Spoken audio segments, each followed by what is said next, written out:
Kung may isang player sa NBA na masasabi mong tahimik pero sobrang halaga sa loob ng court, walang iba kundi si Luol Deng mga idol. Hindi siya flashy, hindi siya palaging laman ng top 10 plays, walang signature celebration at bihirang magsalita sa media, pero sa bawat coach, sa bawat sistema at sa bawat panalong team na kanyang napuntahan, laging may silbi si Luol Deng. At kung basketball IQ lang ang pag-uusapan, isa siya sa pinaka-underrated wing defenders ng kanyang henerasyon. Pero ang mas lalong nagpaingay sa pangalan niya, kumita siya ng milyong-milyong dolyar kahit hindi naglalaro mga idol. Literal na sumasahod habang wala sa court. Paano nangyari yun? Balikan natin ang buong kwento mula sa hirap ng buhay hanggang sa pagiging isa sa pinaka-pinag-uusapang kontrata sa NBA history. Kaya tara mga idol, diretso na tayo. Si Luol Deng ay pinanganak sa South Sudan, pero dahil sa komplikadong buhay ang meron sila sa bansang ito ay lumipat sila sa United Kingdom, na kung saan dito niya hinasa ang kanyang paglalaro ng basketball. Hindi bilang libangan kundi bilang pag-asa mga idol. Hindi siya lumaki na may training camps, personal coaches o social media hype. Ang meron lang siya ay matinding disiplina, tahimik na determinasyon at utak sa laro. Dito pa lang mabubuo na ang identity ni Luol Deng. Isa siyang silent worker. Dahil sa natural niyang talento at sipag, nakapasok si Deng sa Duke University, isa sa pinaka-respetadong basketball program sa buong mundo. Kahit isang season lang siya naglaro, sapat na yun para makita ng NBA scouts ang potential niya. Well, sa kupunan ng Duke, hindi siya ball dominant, hindi siya selfish, marunong siyang gumalaw off ball, kayang bantayan ang pinakamagaling ng kalaban. Ito ang klase ng player na gustong-gusto ng coaches, kahit hindi palaging napapansin ng fans. Kaya noong 2004 NBA draft, hindi na nakapagtataka na napili siya bilang 7th overall pick. Sa Chicago nagsimula ang totoong pagsubok. Hindi agad star si Deng, pero habang lumilipas sa mga season, unti-unti siyang nagiging haligi ng koponan. Sa kanyang rookie season, halos walang star ang Chicago mga idol. Nakasama niya sila Kirk Hinrich at Tyson Chandler. Yan ang mga player na kilala sa Bulls noon. Tahimik lang, walang kayabang-yabang, pero ipinamalas niya agad sa kanyang rookie ang kanyang husay. Umaverage pa siya ng almost 12 points per game, 5.3 rebounds, 2.2 assists per game. Kaya dahil dito mga idol, nakasama pa siya sa all-rookie first team. Isang magandang simula para kay Luol Deng mga idol. Well, hindi man kalakasan ng kanilang koponan noon, pero sa kanyang 3 consecutive season na naglalaro sa Bulls ay pinapalad naman ang koponan mga idol nang makarating sila ng 3rd consecutive playoffs. Hindi nga lang sila tumatagal at nalalaglag din kaagad. Pero sa pagpasok ni Derrick Rose noong 2008 bilang first pick, kasama pa si Joakim Noah, ay biglang nabuhayan ng koponan ng Chicago noon mga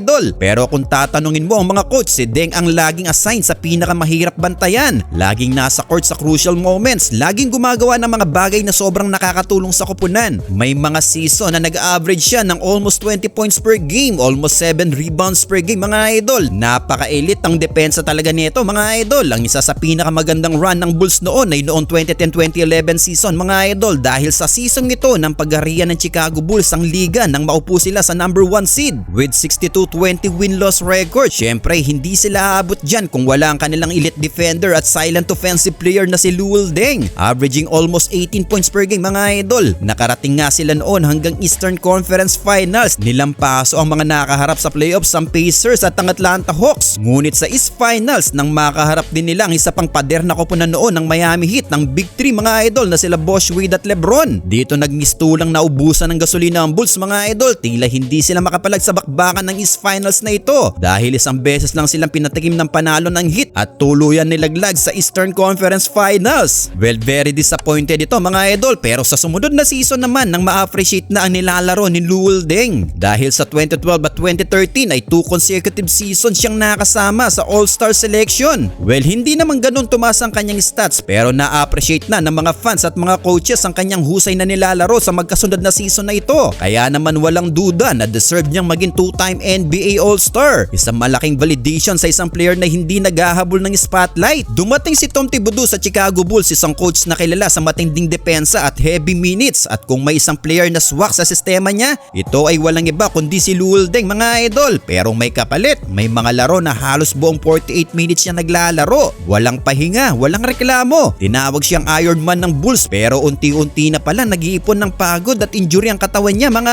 idol. Knees, backs, ankles, lahat yan ay nagkakaroon na si Luol Deng. Hindi agad dalata, pero dito nagsimulang bumagal ang karir niya. Sa 2013 2013-2014 with the absence of Derrick Rose, si Luol Deng ang siyang naging first option sa opensa ng Bulls. Pinangunahan niya ang koponan at sa first 23 games niya sa season ito ay nakuha pa niya ang kanyang career high stats, 19 points per game mga idol. Ngunit sa kabila ng kanyang kasipagan, sa kabila ng kanyang pagpupursige para may panalo ang koponan ng Bulls, sa kalagitnaan naman ng season ng 2013-2014 ay nakuha pa rin siyang i-trade ng koponan ng Bulls para makapag-rebuild ng roster. Na-trade siya sa koponan ng Cleveland Cavaliers kapalit ni Andrew Bynum at mga ilang second round picks. Well disappointed pero nagpatuloy ang laban ni Deng sa Cleveland. 40 games ang kanyang nailaro dito, averaging 14.3 points per game. Kasama naman si Kyrie Irving. Ngunit hindi rin siya nabigyan ng extension noon sa Cavs, kaya sa sumunod na season lang din nang makapirma naman siya sa koponan ng Miami Heat. Well, dito sa Miami mga idol, hindi na siya ang dating all-star version pero napakahalaga pa rin niya bilang locker room leader, defensive presence at veteran mentor. Isa siyang player na kayang isaksak sa kahit anong system. Ang kanyang pagpasok naman sa Miami Heat ay ang simula naman ng pagbuwag ng kanilang big three noon, kaya hindi rin siya pinalad na makapagkampiyon sa Heat mga idol. 2